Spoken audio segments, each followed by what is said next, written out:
Siria está aquí, a 8 horas de avión de España. Es la mitad de grande y su población se concentra aquí. ¿Por qué? Porque toda esta zona es un enorme desierto, pero un desierto muy importante. Tiene 1/3 de las reservas de petróleo del mundo y también de gas natural. Según algunos, el nuevo petróleo.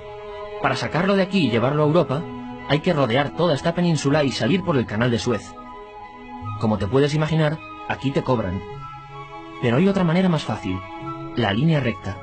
El que controle estas tuberías las puede abrir y cerrar, como un grifo. Si no pagas, no hay petróleo, ni gas. Esta región es increíble. La civilización en el planeta empieza en 3 sitios y este es uno de ellos. Mesopotamia, aquí. Sumer, que te saldrá menos, pero es donde empieza todo. Aquí también. ¿Recuerdas la Torre de Babel de la Biblia? La hicieron estos tíos. Egipto, aquí. Siempre ha sido un punto de contacto entre Oriente y Occidente, dando a Asia salida al Mediterráneo. Quizá por eso aquí nacen las principales religiones monoteístas, el judaísmo, el cristianismo y el islam. El islam es el último que llega y de hecho acoge a las 2 anteriores. Adán, Noé, Moisés, Jesucristo son considerados profetas islámicos. Bueno, al grano. Como la zona es brutal, todos han querido controlarla y siempre ha estado dentro de algún imperio. Los persas, los griegos, los romanos. El imperio romano termina partiéndose en 2 y finalmente solo sobrevive esto. Ahora es cuando la última religión monoteísta, el islam, construye su propio imperio. ¿Te acuerdas de las cruzadas? Bueno, pues son los europeos cristianos intentando recuperar esta zona de la que estamos hablando. Los últimos en llegar son los turcos, que ojo, no vienen de Turquía, sino de muy lejos en Asia, junto con Gengis Khan. Lo conquistan todo y fundan el Imperio Otomano. El Imperio Otomano se queda ahí hasta la Primera Guerra Mundial. 600 años. Cuando acaba la Primera Guerra Mundial, aparecen pequeños países donde antes estaba el Imperio Otomano. Y por primera vez vemos a Siria en un mapa. Hasta ahora la habíamos dibujado para no perdernos.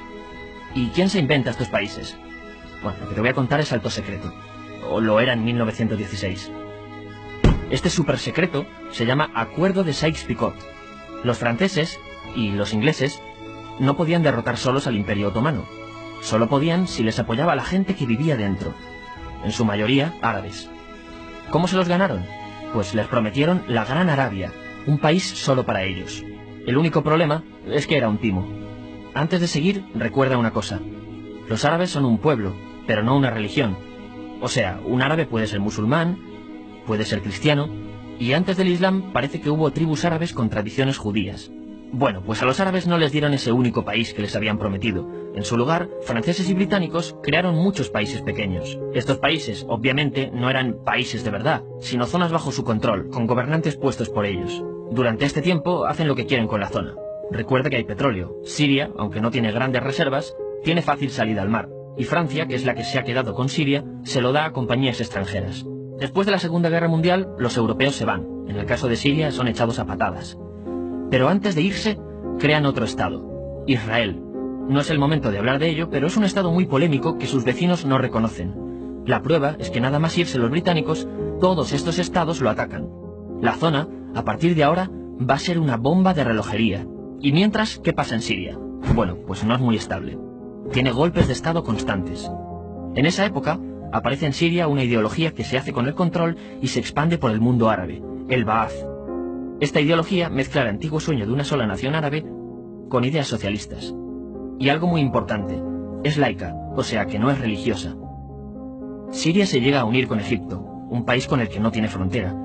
Pero no es algo raro, muchos de estos países intentan hacerlo también. Como recordarás, a esta gente se le había prometido un solo país y las ganas las seguían teniendo. Pero la unión falla.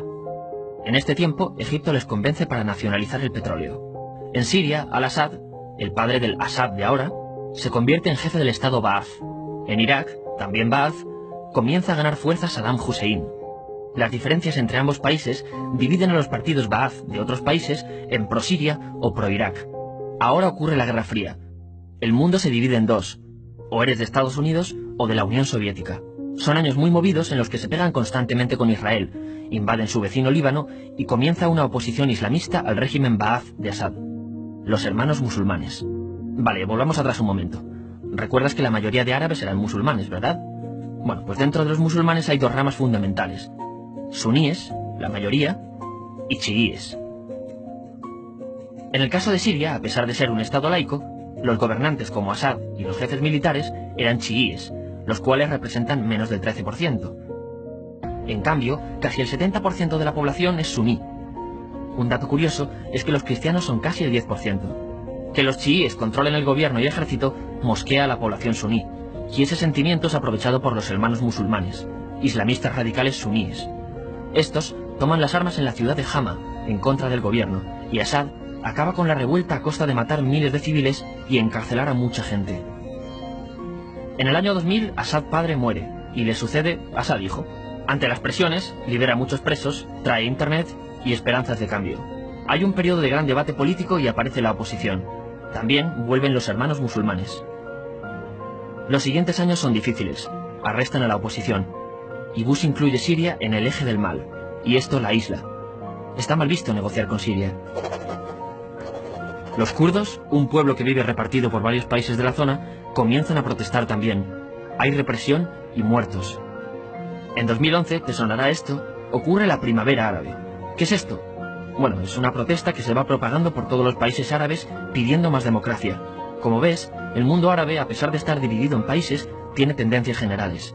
Cuando llega a Siria, Assad hijo termina usando el ejército y en los enfrentamientos mueren unas 1000 personas. Los enfrentamientos irán escalando hasta que se conviertan en guerra civil. No hay un momento exacto de inicio.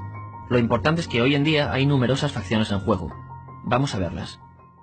Pero primero piensa en que todo está dividido entre chiíes, la minoría, y suníes, la mayoría. Chiíes, y además laicos, o sea, no religiosos, son el gobierno de Al-Assad. Controla todo esto, que si recuerdas son básicamente las zonas chiíes del país, y está enfrentado al resto. También mayoritariamente laico, pero suní, es el Ejército Libre de Siria, o FSA en inglés, junto con el Frente Islámico, que es religioso, y otros 70 y pico grupos más, forma una coalición que la prensa llama simplemente la oposición.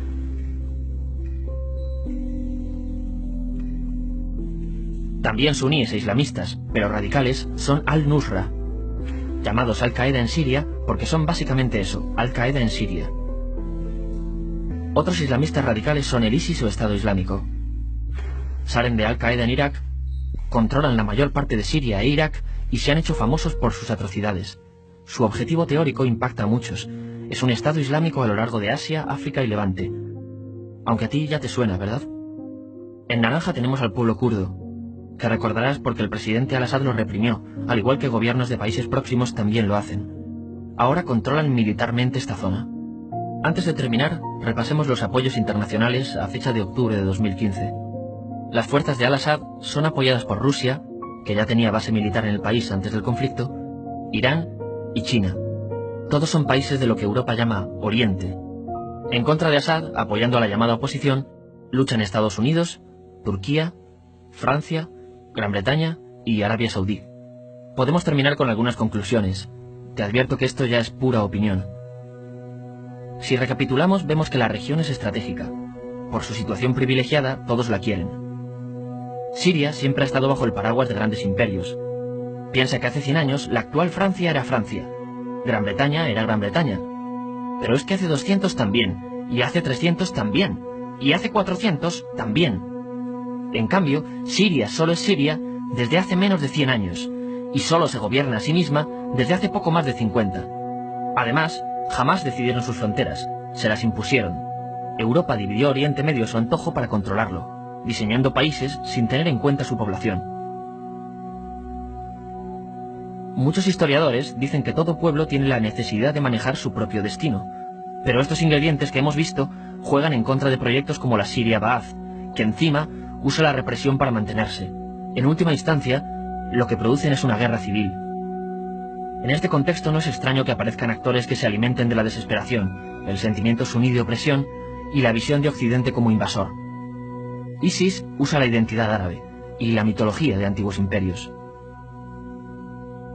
Cuando quieres entender el presente, pregúntate, ¿y el pasado?